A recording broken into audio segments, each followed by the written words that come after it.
السلام علیکم ورحمۃ اللہ وبرکاتہ۔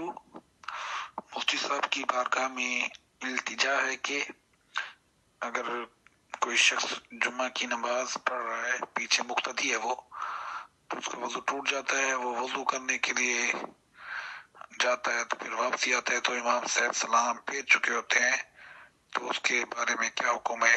وہ جمعے کی نماز دوبارہ ادا کرے گا یا زور کی پڑے گا؟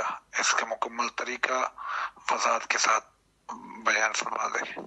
وعلیکم السلام ورحمۃ اللہ وبرکاتہ۔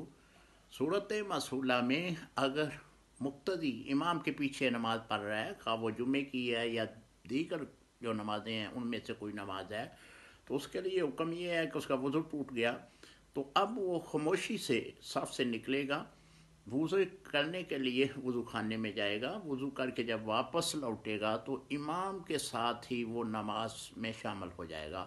اب جو صورت آپ نے بیان کی ہے کہ اس واپس آیا تو امام صاحب سلام پھیر چکے تھے، تو اب وہ اسی طرح نماز پڑھے گا جس طرح مسبوق نمازی نماز پڑھتا ہے۔ لیکن یہ یاد رکھیے گا کہ اگر اس نے وضو جاتے وقت کسی سے کلام کر لیا یا دوران وضو کسی سے کلام کیا تو اس کی جو نماز ہے وہ ٹوٹ گئی، اب وہ اثر نو نماز پڑھے گا۔ السلام علیکم ورحمۃ اللہ وبرکاتہ۔